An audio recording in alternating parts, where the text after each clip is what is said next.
প্রজন্ম একাত্তরের প্রথম উদ্যোক্তা আমাদের এক বড় ভাই সাইদুর রহমান। তিনি সৈয়দপুরে তার একই সাথে পরিবারের কয়েকজনকে নির্মমভাবে হত্যা করা হয় এবং 1991 সালে তিনি তখন একটি বেসরকারি ব্যাংকে চাকরি করছিলেন। সাইদ ভাইয়ের একটা চিন্তাভাবনা সেই সময় ছিল যে আরও কিছু শহীদ সন্তানদের সাথে যদি যুক্ত হতে পারেন এবং তাদের মাধ্যমে বিশেষ করে শহীদদের কল্যাণে যদি কোনো কাজ করা যায়। তো আমরা যারা বিশেষ করে কিছু শহীদ বুদ্ধিজীবী পরিবার নিজেদের মধ্যে কিছু যোগাযোগ ছিল, কেউ কেউ হচ্ছে যেহেতু আমরা ঢাকা বিশ্ববিদ্যালয় এলাকাতেই থাকতাম বা কোনো না কোনোভাবে সাংস্কৃতিক পরিমণ্ডলে নিজেদের যোগাযোগগুলো ছিল, তো তিনি প্রথমে যোগাযোগ করেন শমিকা স্যারের সাথে এবং শমিকা স্যারের মাধ্যমে যে তুমি যদি আরও কয়েকজনকে যোগাযোগ করতে পারো আমরা একসাথে বসে একটু আলাপ করি। তখনও সংগঠনের কথা আমরা ভাবিনি, খালি ছিল যে আমরা নিজেরা যদি একসাথে হতে পারি তাহলে কেমন হয় এবং যদি নিজেদের মধ্যে যোগাযোগটা থাকে। তো সেখানে আমাদের যারা বড়রা ছিলেন, বিশেষ করে পান্না কায়সার, আমাদের আরও দু একজনের মা, অধ্যাপক আনিসুজ্জামান, তারপর আরও বেশ কয়েকজন সাংবাদিক, আবেদ খান, রশিদ হায়দার, এনারা আমাদেরকে পরামর্শ দিতেন এবং তাদের দিক থেকেও একটা ছিল যে তোমরা যদি নিজেদের মধ্যে দেখা সাক্ষাৎ যোগাযোগের জায়গাটা তৈরি করতে চাও, একটা বড় জায়গা হওয়া উচিত যে একটা সংগঠনের রূপ দেওয়া এবং সেটা দিতে গেলে তোমাদের কিছুটা প্রাতিষ্ঠানিক একটা প্রক্রিয়ার মধ্যে দিয়ে যাওয়া উচিত, একটা সাংগঠনিক প্রক্রিয়ার মধ্যে দিয়ে যাওয়া উচিত এবং সেটা দেশে দরকার আছে। এবং বিশেষ করে যে সময় কথা আমরা বলছি 91 সালে, তখন গণতান্ত্রিক সরকার, কিন্তু মুক্তিযুদ্ধের সপক্ষে সব কথা যে সবসময় আমরা তখন শুনছি তাও না। তো তাদের মনে হচ্ছিল যে তোমরা নিজেরা এখন বড় হয়েছো, তোমরা এখন একটা সংগঠন করার মতো পর্যায়ে এসছো এবং তোমাদের সংগঠনটা দেশের কাজে লাগবে। সেই জায়গা থেকে আমরা সাংগঠনিক রূপ দেওয়ার চিন্তা করি এবং মূলত দুটি জায়গায়, যে মুক্তিযুদ্ধের চেতনা যেটা আমাদের বাবাদের আদর্শের জায়গা, সেটাকে লালন করা বা সেটার সামনে এগিয়ে নিয়ে যাওয়া সেটাকে, এবং শহীদ পরিবারদের কল্যাণের জন্য যদি কোনো কাজ করা যায়, এই দুটোর দিকেই মূলত ছিল।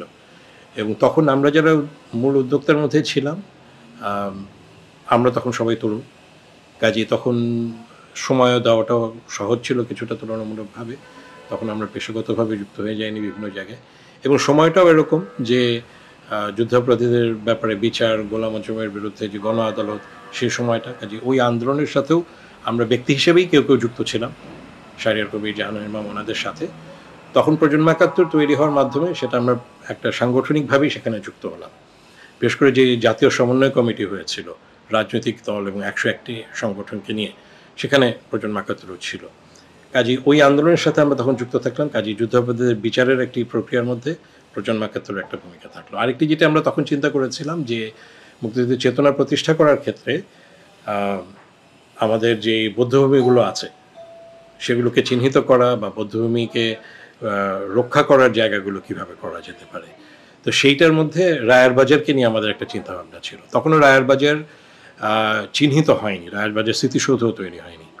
তা আমরা প্রজন্ম একাত্তরের জায়গা থেকেই সাংগঠনিকভাবে সেখানে যাই, গিয়ে সেখানে স্থানীয় লোকজনদের সাথে কথা বলি এবং বয়োজ্যেষ্ঠ যারা সেই সময় দেখেছেন ইটের ভাটা কোন জায়গায় মৃতদেহগুলো থাকতো, আমরা যারা মানে সরাসরি আমরা জানি যে আমাদের বাবাদেরকে ওখানে হত্যা করা হয়েছে বা ফেলে রাখা হয়েছিল, আমাদের জন্য অবশ্যই সেটা মানসিকভাবে একটা পীড়াদায়ক জায়গা ছিল।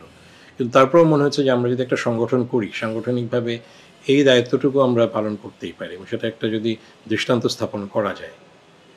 কাজেই আমরা 92 সালেই প্রথম একটা ছোট স্মৃতিফলক সেখানে স্থাপন করি। আমাদেরই এক ভাই,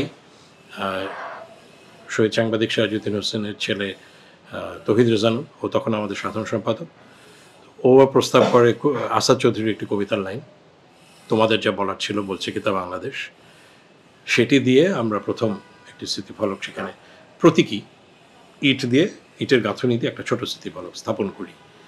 এবং দেখা গেছে যে তারপর থেকে বিশেষ করে ওই সময় বিরোধী দলের নেত্রী শেখ হাসিনা সহ সম্মিলিত সাংস্কৃতিক জোট অনেকেই তারপর থেকে ওইখানে ফুল দেওয়া শুরু করে। দুঃখজনক হলো যে ওই সময়ই খালেদা জিয়া সরকার তারা আরেকটি স্থানে, একটু দূরে আরেকটি স্থানে আরেকটি স্মৃতিফলক স্থাপন করে। সেটা আমাদের জন্য কিছুটা অপমানজনক মনে হয়েছিল যে আমরা অনেক চিন্তাভাবনা করে অনেকের সাথে কথা বলে একটা জায়গায় একটা জিনিস স্থাপন করেছি, আলাদাভাবে আরেকটি স্থাপন করার প্রয়োজন ছিল না। এবং সেটা কিন্তু আমাদের নিজেদের মধ্যেও একটা দ্বিধা বিভক্তি তৈরি করে। আমাদের মধ্যে প্রজন্ম একাত্তরের মধ্যেই শহীদ সন্তানদের মধ্যেই কেউ কেউ মনে করছিলেন যে সরকার যেটা চিন্তা করছে সেটার সাথে আমরা কেন যেতে পারছি না। আমাদের কেউ কারো কারো মনে হচ্ছিল যেটা একটা আদর্শিক অবস্থান এবং এটা একটা সম্মানেরও ব্যাপার। আমরা ছোট হতে পারি কিন্তু আমরা সেই বুদ্ধিজীবীদেরই উত্তরসূরি। তো সেই জায়গার থেকে আস্তে আস্তে পরবর্তী পর্যায়ে যখন শেখ হাসিনা সরকার আসেন, এটার একটা প্রক্রিয়া শুরু হয় বা একটা কম্পিটিশন হয়, সেটার মাধ্যমে রায়েরবাজারের এখন যে স্মৃতিসৌধটা আছে সেটা নকশাটা আসে। ওইটার ব্যাপারেও আমরা প্রস্তাব দিয়েছিলাম যে, এবং আমরা বিশেষ করে 91-92 সময় আমরা তখনকার বিরোধী দলীয় নেত্রী, সরকারের প্রধানমন্ত্রী, বিভিন্ন রাজনৈতিক জোট, তাদের সাথে কিন্তু আমরা বিভিন্ন সময় বসেছি ওই 91-92 সালে যখন আমরা প্রজন্ম একাত্তর গঠন করি, এবং আমাদের দৃষ্টিভঙ্গিগুলো আমরা তখন শেয়ার করতাম। তো সেই জায়গা থেকে রায়েরবাজারের একটা বলা যায় যে এখন যে রায়েরবাজারের যে স্মৃতিসৌধ আছে, আমরা যা প্রস্তাব করেছিলাম তার আংশিক সেখানে আছে। আমরা বলেছিলাম যে সেখানে আরও কিছু বিষয় থাকা উচিত। ওখানে গেলে যেন পরিবেশটা এরকম হয়, ওখানে কিছু অডিও সাউন্ড এফেক্ট থাকতে পারে, ভিডিও চলতে পারে, সেই সময় কিছু কাহিনী কাজে একটা ওখানে গেলে যেন পরিবেশটা ভাবগম্ভীর পরিবেশটা তৈরি হয়।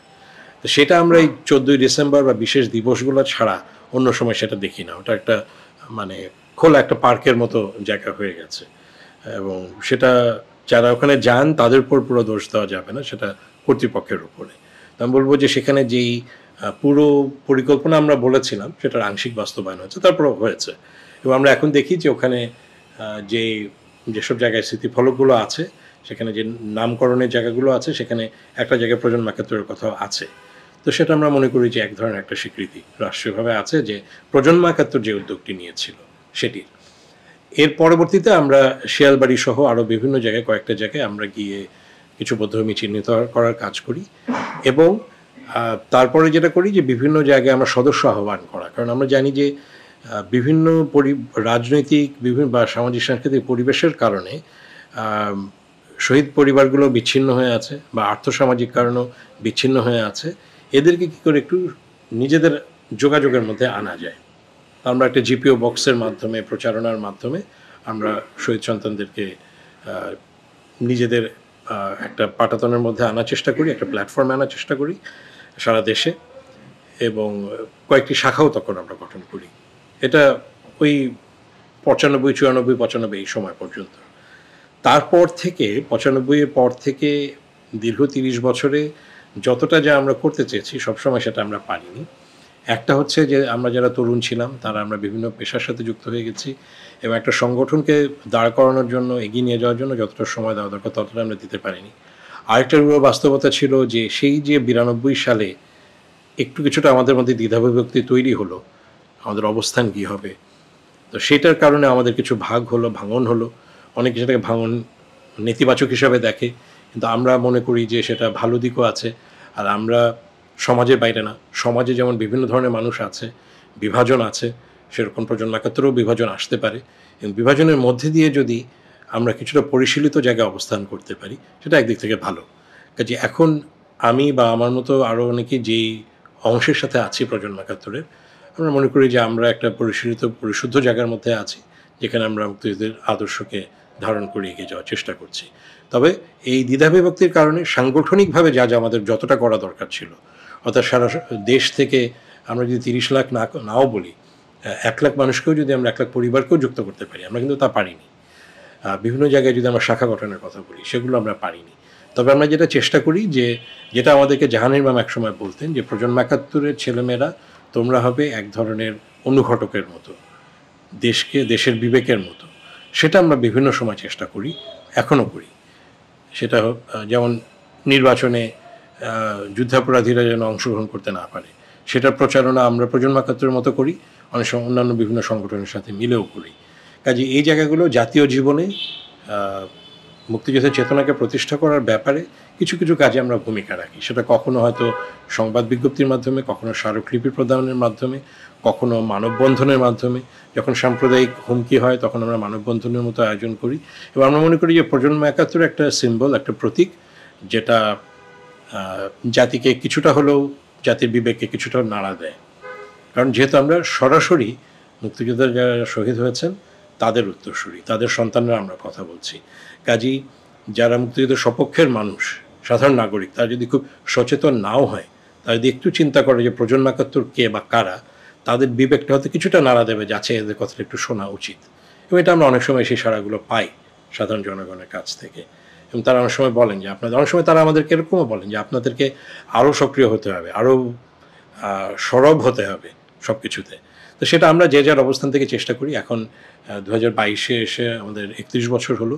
31 বছরে যতটা করার কথা আমরা করতে পারিনি, কিন্তু আমরা অন্তত গত 2-3 বছরে একটু সংগঠিত হওয়ার চেষ্টা করছি, সাংগঠনিক ভিত্তিটাকে আর একটু সুদৃঢ় করার চেষ্টা করছি। দেশের বাইরেও আমরা কিছু শাখা গঠনের চেষ্টা করছি। উত্তর আমেরিকাতে যেমন বেশ কিছু শহীদ সন্তান রয়েছেন, তাদেরকে কীভাবে সংগঠিত করা যায়, কানাডায় কীভাবে করা যায়, এরকমভাবে আমরা চেষ্টা করছি। ইউরোপেও চেষ্টা করছি, যাতে করে যেসব প্রবাসী বাংলাদেশিরা রয়েছেন, তাদের মধ্যে যেসব শহীদ সন্তানরা রয়েছেন, প্রবাসী বাংলাদেশিদের পরবর্তী প্রজন্মের কাছেও যেন বাংলাদেশের ইতিহাসটা স্পষ্ট থাকে, বাংলাদেশের চেতনাটা, বাংলাদেশের মুক্তিযুদ্ধের চেতনাটা সুস্পষ্ট হয়, সেই ব্যাপারে যেন প্রজন্ম ৭১-এর ছেলেমেয়েরাই কাজ করতে পারে। এখন এটা আমরা নিজেরাও বুঝি যে আমরা যখন শুরু করেছেন প্রজন্ম ৭১, আমরা তখন নিজেরা তরুণ ছিলাম, কিন্তু এখন আমাদের স্বাভাবিকভাবেই প্রজন্ম ৭১ যেহেতু ৭১-এর পরে বড় জোর ৭২-এ যাদের জন্ম হয়েছে আমাদের ৫০-এর নিচে কারো বয়স না, ৫০-এর ওপরে।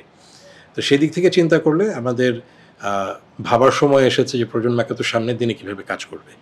আমাদের যেমন গঠনতান্ত্রিকভাবে আমরা একটা জায়গাতে রেখেছিলাম যে আমরা শুধুমাত্র শহীদদের সন্তানরা এই সংগঠনের অংশ, এবং আপনাদের মাধ্যমে আমরা এটা বলতে চাই যে সেখান থেকে আমরা আস্তে আস্তে এটাকে বিস্তৃত করার চিন্তাভাবনায় রয়েছে, এইভাবে যে গঠনতান্ত্রিক যদি পরিবর্তন আনতে হয় আনবো, কিন্তু আমাদের সম্মানী সদস্য হিসেবে শহীদ পরিবারের সদস্যরা বিভিন্নভাবেই আমাদের সম্মানী সদস্য হতে পারছেন বা পারবেন। কিন্তু আমরা এখন চিন্তাভাবনা করছি যে আমরা যারা 50 আছি, প্রজন্ম ৭১-এর শহীদ সন্তানরা, আমাদের পরবর্তী প্রজন্ম কি করে এই জায়গাটাকে আরও সামনে এগিয়ে নিয়ে যেতে পারে। হয়তো প্রজন্ম ৭১-এর প্ল্যাটফর্মের মধ্যে থেকেই তারা সেটা করতে পারবে, অর্থাৎ আমাদের সন্তানরা, কারণ সেই প্রয়োজনীয়তাটা রয়েছে। যেহেতু আমরা বলছি যে মুক্তিযুদ্ধের চেতনা এখনও বাংলাদেশে সুপ্রতিষ্ঠিত না, এবং প্রজন্ম ৭১-এর মতো সংগঠনের অনুঘটকের মতো ভূমিকা পালনের প্রয়োজনীয়তা আগামী 10-15-20 বছরেও থাকবে। তার 15-20 বছর পরে তো আমরা হয়তো থাকবো না, কিন্তু প্রজন্ম ৭১-এর জন্য থাকে, সেইটার একটা সাংগঠনিক ভিত্তি দেওয়ার চেষ্টা আমরা এখন করছি। সংবাদ, ফিচার ও অনুষ্ঠানের জন্য ভিজিট করুন সংবাদ প্রকাশের ওয়েবসাইট এবং যুক্ত থাকুন ফেসবুক পেজ ও ইউটিউব চ্যানেলের সঙ্গে।